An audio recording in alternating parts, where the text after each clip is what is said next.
तो चलिए स्टूडेंट्स, हम लोग क्वेश्चंस करने के लिए रेडी है बायस थ्योरम के अंदर। सबसे पहले तो आप ये चेक कीजिए, कुछ क्वेश्चंस को हम लोग पढ़ लेते हैं और ये चेक करते हैं कि how it is different from conditional probability. How it is different from conditional probability सबसे पहले तो जरा समझ लेते हैं। देखिएगा इधर प्लीज, तो बच्चे लोग देखिएगा प्लीज, एक इवेंट ए है, फर्स्ट इवेंट ए हुआ और देर आफ्टर हुआ बी। ये फर्स्ट हो गया, ये सेकंड हो गया।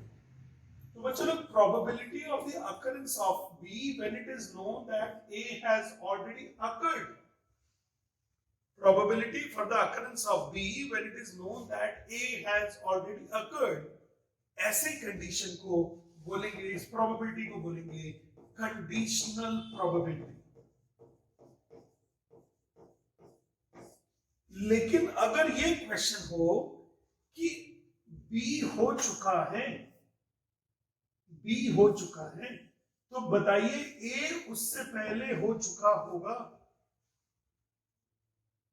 बी हो चुका है तो बताइए उससे पहले ए हो चुका होगा, यानी सेकेंड इवेंट हो चुकी है और बताइए उससे पहले फर्स्ट इवेंट हो चुकी होगी। रिवर्स कर रहे हो आप लोग, तो इस कंडीशन को क्या बोलेंगे हम लोग? This is so called the bias theorem concept. ये कॉन्सेप्ट कौन सा हो गया? बायस थ्योरम कॉन्सेप्ट हो गया। जैसे देखिए ईडीपीएसटी 88 है और ये this is based on bias theorem. सबसे पहले आप कुछ क्वेश्चंस को पढ़िए। हम लोग अभी ये नहीं सीखेंगे कि बायस थ्योरम है क्या, सबसे पहले ये समझते हैं कि ये क्वेश्चन क्यों है बायस थ्योरम का। हमको कैसे पता लगेगा कि ये क्वेश्चन तो बायस थ्योरम का है? How you will be able to finalise, जज कि सर ये क्वेश्चन तो बायस थ्योरम का होगा ना सर। देखिए the contents of the urn 1, 2 and 3 are as follows. Please question को read करना है सबसे पहले। Question है, the contents of the urn 1, 2 and 3 are as follows. Urn 1 contains 1 white, 2 black, 3 red balls. Urn 2 contains 2 white, 1 black, 1 red balls. Urn 3 contains 4 white, 5 black, 3 red balls. Okay. आपको पूछा गया one urn is chosen at random and the 2 balls are drawn. अब आप ये बताइए, पहले earn choose किया गया या फिर बॉल ड्रॉ होगी? फर्स्ट में क्या हो गया? फर्स्ट में अर्न चूज हुआ, फर्स्ट में अर्न चूज हुआ होगा, फर्स्ट सेकंड या थर्ड। फिर सेकंड बारी में बॉल निकाली होगी, बॉल्स ड्रॉन। ठीक है। अब अगर ये पूछा होगा कि what is the probability of drawing the black ball if it is selected from the urn 1, तो ये हो गया कंडीशनल प्रोबेबिलिटी कि अर्न पहले चुना जा चुका है, उससे ब्लैक बॉल निकालने की प्रोबेबिलिटी बताइए। लेकिन अगर क्वेश्चन उल्टा हुआ कि हमने 2 बॉल्स ब्लैक निकालनी है, तो बताइए वो अर्न 1 से आई होंगी, इसकी क्या प्रोबेबिलिटी होगी? तो ये रिवर्स हो गया। तो ये बायस थ्योरम का क्वेश्चन हो जाएगा। देखते हैं क्वेश्चन क्या है कि if one urn is chosen at random and the 2 balls are drawn, they happen to be white and red. 2 balls आई हैं white and red. What is the probability that they come from the urn 1, 2 and 3? What is the probability that they have come from the urn 1, 2 and 3? बताओ जरा, क्या आपको reverse समझ में आ रहा है इसमें? सर अर्न चुनने के बाद में प्रोबेबिलिटी ऑफ द बॉल्स नहीं पूछा है, क्या पूछा है? बॉल्स आने के बाद में ये कहा गया है कि बताओ ये बॉल्स तो अर्न 1 से आई होगी। दूसरा क्वेश्चन देखें। A bag A contains 2 white, 3 red balls. A bag B contains 4 white, 5 red balls. One ball is drawn at random from one of the bags and it is found to be red. एक ball को draw किया और वो कैसी मिली है? Red मिली है। Find the probability that it was drawn from the bag B. बताइए कि वो B बैग से ड्रॉन हुई होगी, यानी उल्टा चल रहा है। कैसा चल रहा है? उल्टा, रिवर्स। तो इसका मतलब अब आपको समझ में तो आने लग गया होगा कि ये क्या फंडा होता है, बायस थ्योरम कब लगती है ना? तो बच्चों लोग, अब हम लोग क्वेश्चंस को करने जा रहे हैं देखिएगा, एक फॉर्मूला हमको लिखना है, उस फॉर्मूले को लिखने के बाद में फिर मैं आपको काम कराता हूँ। धीरे धीरे समझ में आएगा, एक बारी में समझ में नहीं आएगा, है ना। It will take some time, मुझे 4-5 क्वेश्चंस करने होंगे, बट 4-5 क्वेश्चंस के बाद फिर अच्छी प्रैक्टिस हो जाएगी, आपको बनने लगेगा।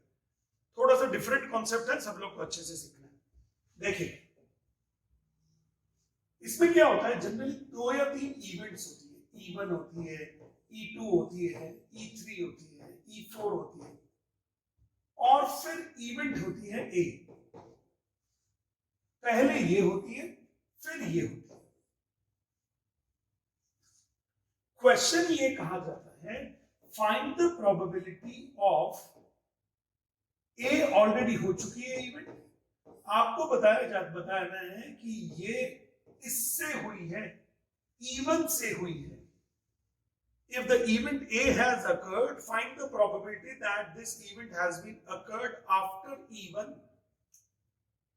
A अगर हो चुकी है तो बताइए A जो है ना वो E1 होने के बाद हुई है, इसकी प्रोबेबिलिटी क्या होगी। ऐसे जनरली क्वेश्चंस होते हैं कि A जो हुई है ना वो E1 के बाद हुई है, E1 इवेंट उससे पहले हो चुकी है, E1 इवेंट इससे पहले हो चुकी है, ऐसे।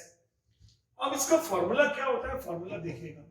फॉर्मूला में क्या करते हैं, आप लोग लिखते हैं PE1 into PA by E1, ये कंडीशनल प्रोबेबिलिटी हो गई।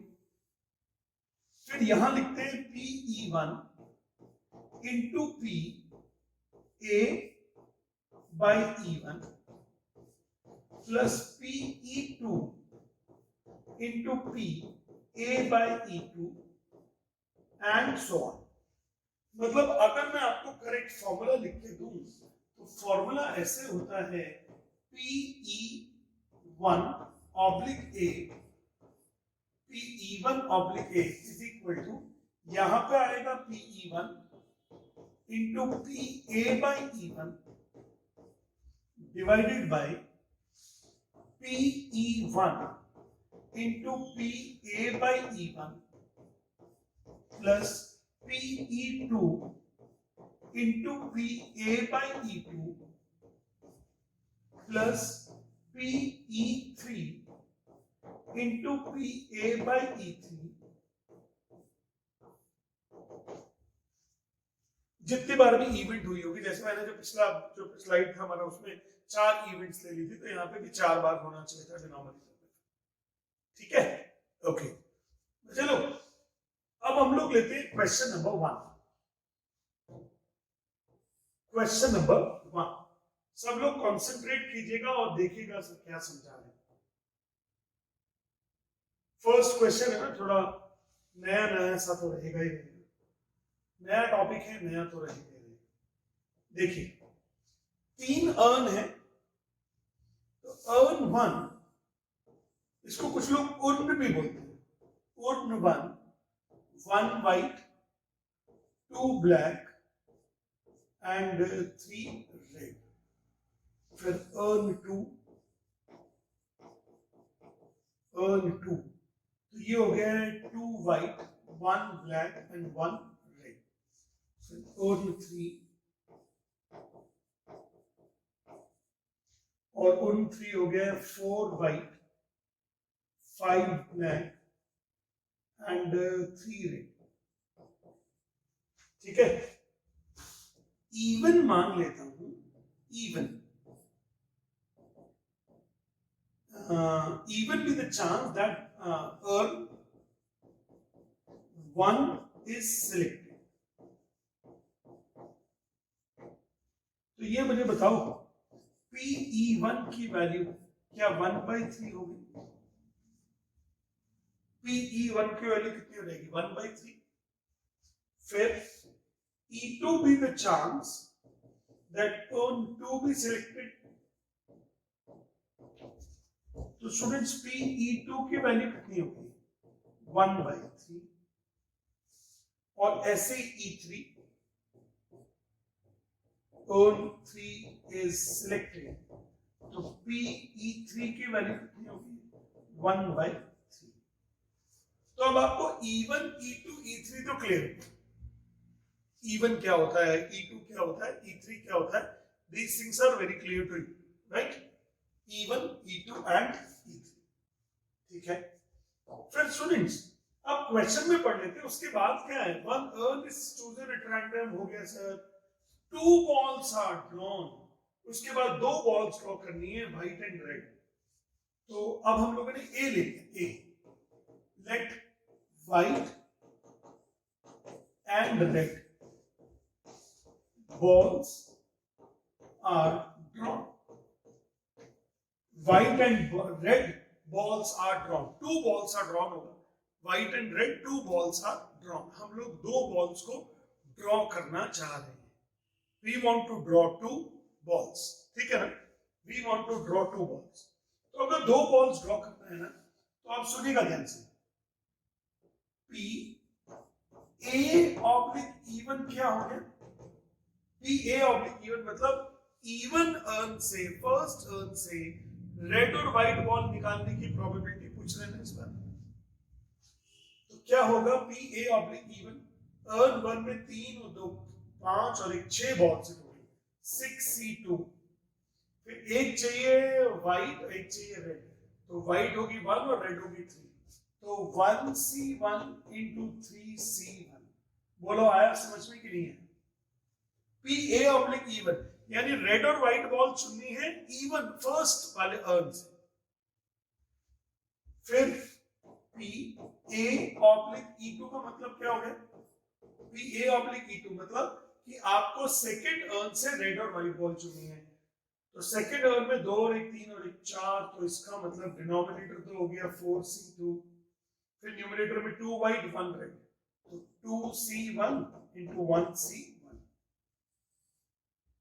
फिर P A oblique E3, P A oblique E3, तो थर्ड अर्न में 4 और 5 9 और 3 12, 12C2 और व्हाइट है 4 रेड है 3, 4C1 into 3C1। बोलो आ गया समझ में क्या?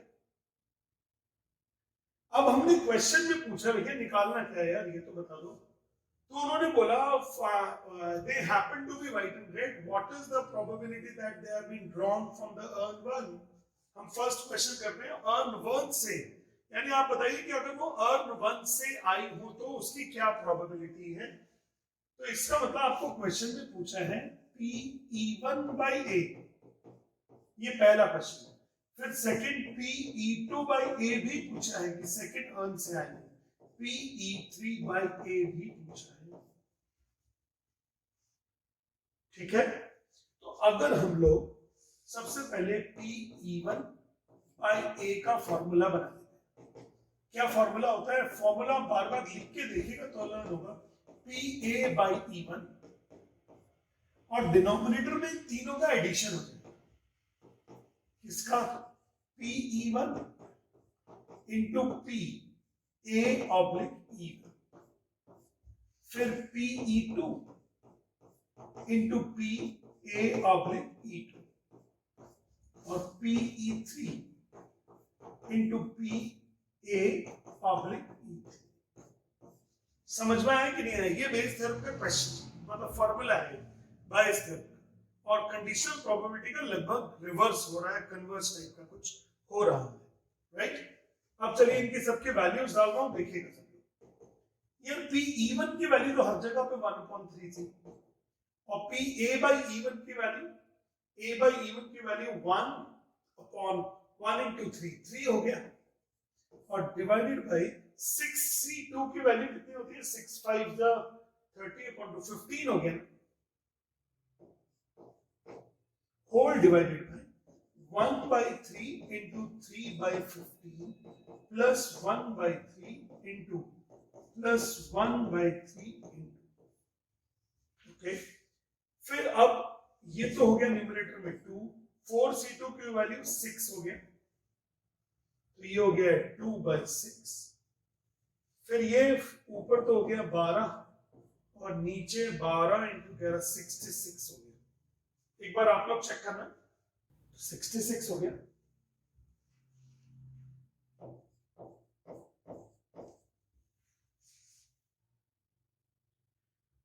अब स्टूडेंट्स ऊपर नीचे 1/3 तो लेके कैंसिल आउट हो गया, ये अब बचा कितना है, न्यूमरेटर में बचा है 1/5, डिनोमिनेटर में बचा है 1/5, 1/3 और 6 2s और 6 11। अब सॉल्व करो जल्दी से, आंसर निकालो, कमा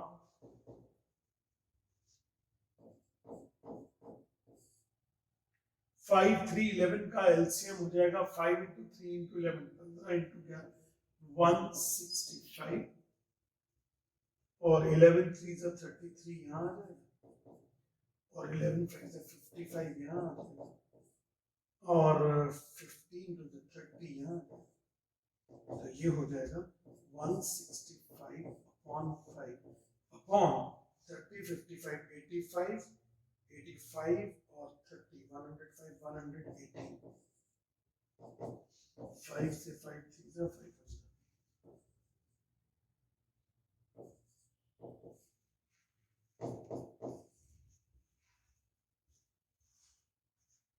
अब बोलिए समझ में आया कि नहीं आया कुछ कुछ, यानी E1 E2 E3 जरूर फाइनलाइज करना पड़ेगा आपको, E1 E2 E3 को आपको फाइनलाइज करना पड़ेगा और उसके बाद फिर A को चेक करना पड़ेगा क्या है और उसके बाद फिर फॉर्मूला लगाना पड़ेगा। स्क्रीनशॉट ले लीजिए ज्यादा बेहतर है। अगर PE2/A का फॉर्मूला मुझसे पूछेंगे तो मैं बोल दूंगा PE2 आएगा यहाँ पे इंटू PA/E2 आएगा और नीचे PI लिख देंगे इंटू PA/EI लिख देंगे और साथ में सिग्मा लगा देंगे I वेरीज फ्रॉम 1 to 3।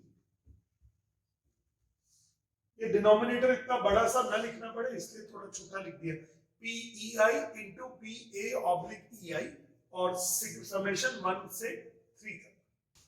अभी और कराता हूं, अब इसका सेकंड थर्ड पार्ट कर लोगे आप लोग, लेकिन हम एक दो क्वेश्चन और लेते हैं।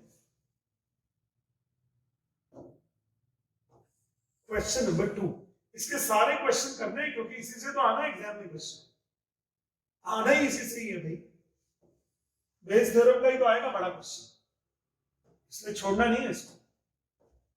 देखिएगा पहली बात तो एक क्वेश्चन देखो कितनी बार आया है, 2007 में आया, 2010 में आया, 2011 में आया, हो सकता है उसके बावजूद उसके बाद भी कई बार हो गया होगा। आपको मालूम होगा कि जो आरडी शर्मा होती है उसके अंदर ज्यादा रीप्रिंट होते हैं, एडिशन सिर्फ नंबर ऑफ इयर्स डाल देते हैं उसके अंदर, क्वेश्चंस ऐड होना बड़ा मुश्किल होता है उसके अंदर, रिवाइज नहीं होती वो एडिशन। तो इसलिए हो सकता है कि जब नया बुक खरीदूंगा तो उसके अंदर 2 4 5 साल और भी जुड़े हुए आ जाए इसके अंदर, है ना। चलिए हमारा काम सीखना है। अ बैग ए कंटेन्स, ए बैग में 2 white 3 रेड बॉल्स हैं, ओके, और बैग बी के अंदर 4 white and 5 रेड बॉल्स हैं, ठीक है।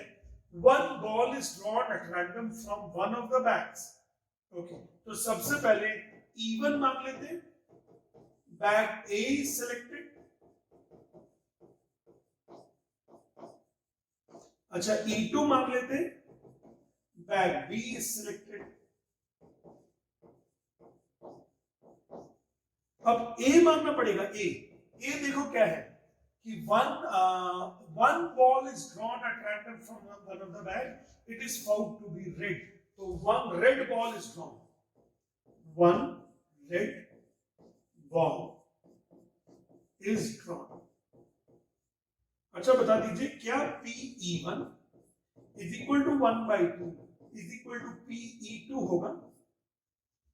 ये E1 E2 की प्रोबेबिलिटी, अभी ऐसे क्वेश्चन चल रहे हैं जिनके अंदर सेम प्रोबेबिलिटी है, आगे जाके डिफरेंट भी हो जाएंगे, है ना, आगे जाके डिफरेंट भी।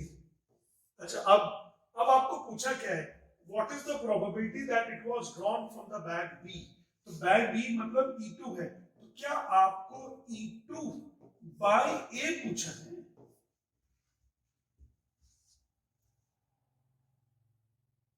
कि अगर रेड बॉल निकल चुकी है तो बताओ कि वो बैग E2 से या E2 इवेंट हुई होगी या फिर बैग B से आई होगी।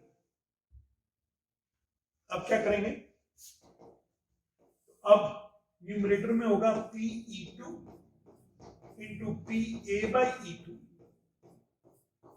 divided by PE1 into PA by E1 plus PE2 into PA by E2. अब क्या हो जाएगा, PE2 की वैल्यू 1/2. अब सेकेंड बैग से रेड बॉल निकालने की probability 5/9 whole upon 1/2 into first bag से रेड बॉल निकालने की प्रोबेबिलिटी 3/5 प्लस 1/2 इंटू 5/9. 1/2 कॉमन लेके उड़ गए, 5/9 whole upon 9 5s are 45, 27 and 25, 52.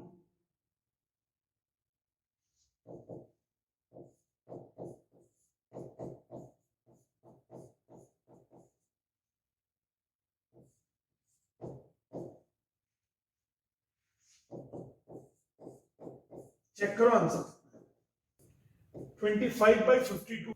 अब आपको स्पीड बन जाएगी, अब धीरे धीरे स्पीड बन जाएगी.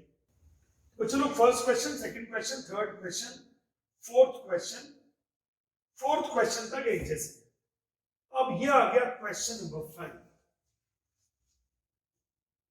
अपने आप में बेहतरीन क्वेश्चन.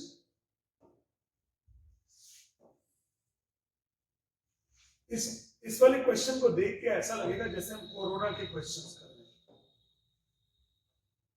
कोरोना भी लंग्स पे इंपैक्ट डाल रहा है एकदम से. देखो, by examining the chest x-ray, the probability that TB is detected when a person is actually suffering is 0.99.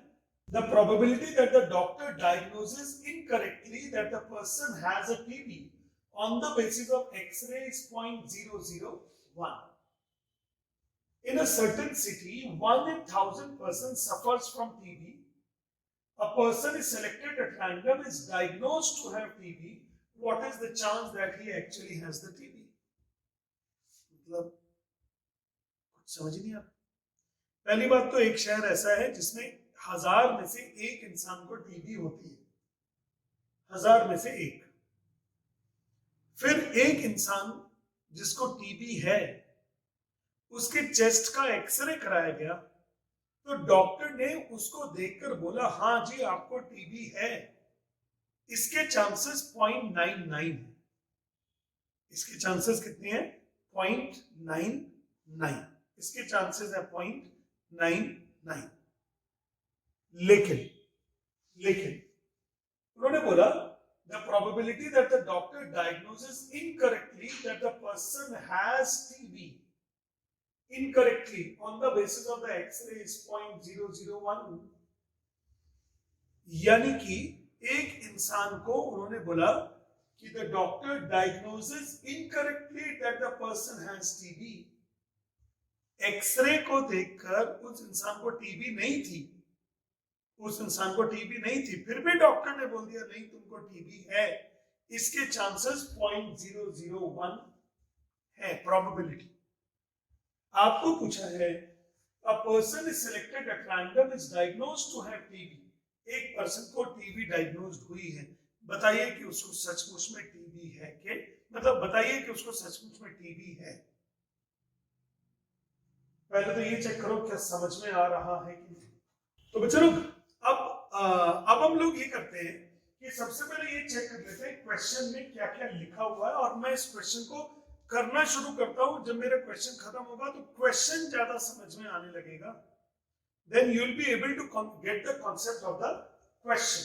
अभी आपको क्वेश्चन के कॉन्सेप्ट मालूम नहीं मुझे समझ में आए हैं कि नहीं.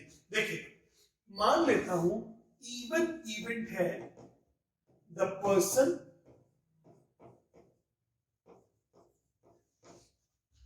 is suffering from TB. Person is suffering from TB. Person को टीबी है, तो पी इवन के चांसेस कितने हो जाएंगे? क्वेश्चन को देखकर बोलो, क्या 1/1000 हो जाएंगे ना? पर्सन के चांसेस कितने हो जाएंगे? 1/1000. मुझे बताना समझ में आया कि नहीं है.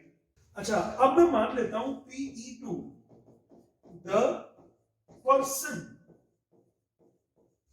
is not suffering from TB, person TB से सफर नहीं कर रहा है, तो PE2 की वैल्यू कितनी हो जाएगी? 999/1000। ठीक है, 999/1000। अब a person is selected at random is diagnosed to have TB। एक आदमी को डॉक्टर ने बोला a person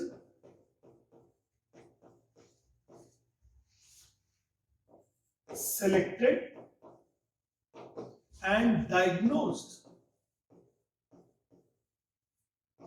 TB, मतलब ये एक चांसेस है कि डॉक्टर बोल रहा है भैया तुमको टीबी है, you are a TB patient, tuberculosis, तुमको टीबी है, डॉक्टर ने डायग्नोज कर दिया भाई आपको तो टीबी है।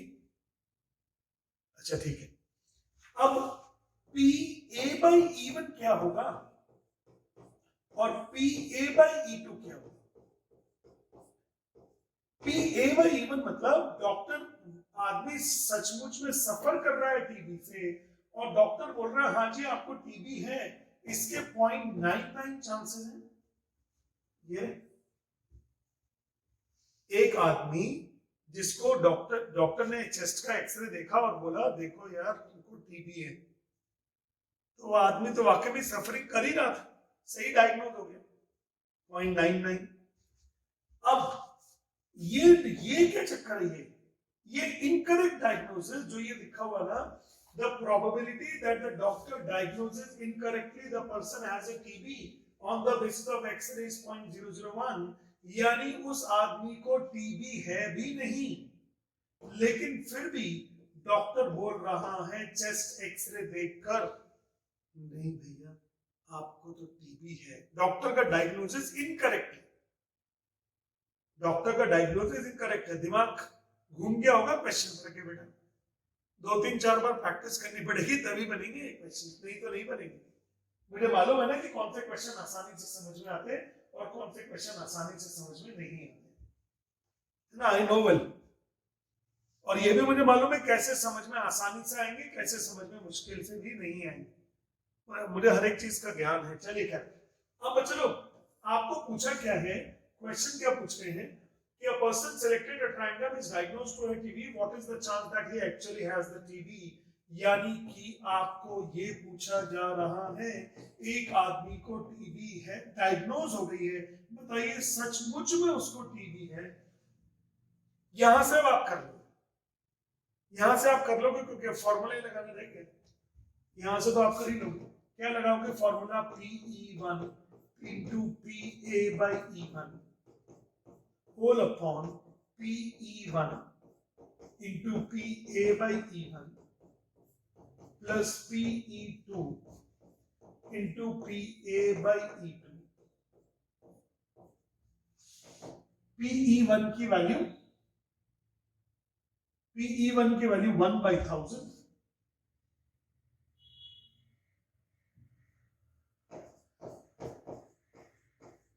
into PA/E1 की वैल्यू 0.99 होल अपॉन PE1 की वैल्यू 1/1000 into 0.99 प्लस PE2 की वैल्यू 999/1000 into PA/2 is 0.00। अब जरा इसको सॉल्व करके दे दो फटाफट। तो ये तो हो गया है, इसको ले लूंगा मैं अपॉन 1000 तो गए 0.99/0.99 प्लस 999 और 0.001 तो 0.999 सही है ना? 0.001 तो 3 बार 3 में डेसिमल आ जाएगा, 0.99 की तो वैल्यू एज इट इज और डिवाइडेड बाय 9 8। इसको सॉल्व करना है, आंसर कितना आता है? 0.99/1.989। सॉल्व करो answer. Okay, 110/221 is the answer. देखो मैं बता दूं, इस पूरे क्वेश्चन में यहां से तो करना बहुत आसान है, ये तो किसी को भी दे दो फॉर्मूला लगा के आंसर निकाल देगा, बट यहां तक का जो काम था ना ये थोड़ा टेढ़ा टेढ़ा था। क्वेश्चन को पढ़ के E1 डिजाइन करना, E2 डिजाइन करना और फिर A डिजाइन करना, A बाई E1 निकालना, A बाई E2 निकालना, ये थोड़ा टेढ़ा काम था। समझ रहे हो सब लोग? इट इज समवॉट डिफरेंट जो E1 E2 आपने पहले किए थे। तो आपको ये करना क्या है, बायस थ्योरम में सबसे पहले तो आप घर में सारे के सारे सॉल्व एग्जाम्पल कीजिए। बायस थ्योरम के सबसे पहले सारे सॉल्व एग्जाम्पल करिए, बट करने का मतलब you are not suppose to read them, no, please do them in your copy. और बायस थ्योरम का ज्यादा से ज्यादा जो टाइम ड्यूरेशन है ना वो 2 दिन का है। मतलब आपको आज और कल में सारे के सारे डेरिवेशंस कंप्लीट कर ले, मतलब सारे के सारे क्वेश्चंस कंप्लीट कर लेने चाहिए। समझ रहे हो ना? You must complete all the questions, ठीक है? चलो, अगर आप चाहें तो स्क्रीनशॉट लेना चाहें तो ले लीजिए। क्वेश्चन नंबर 10 का पहले आपको दूंगा मौका, आप क्वेश्चन को पढ़िए और डिजाइन करिए उसका पूरा बेसिक जो है, ये लीजिए डिजाइन करिए। E1 आएगा, E2 आएगा, क्या क्या आएगा इसके अंदर, कैसे कैसे आएगा, कोशिश करें। A factory has 3 machines X, Y, Z producing 1000, 2000 and 3000 bolts per day. Machine A produces 1% defective bolt, machine B produces, Y produces 1.5%, Z produces 2% defective. At the end of the day, a bolt is drawn at random and is found to be defective. What is the probability that the defective bolt has been produced by the machine X? Defective bolt has been produced by the machine X. निकाल लो यार answer, come on. Good. कितना answer आ रहा है इसका? 1/10.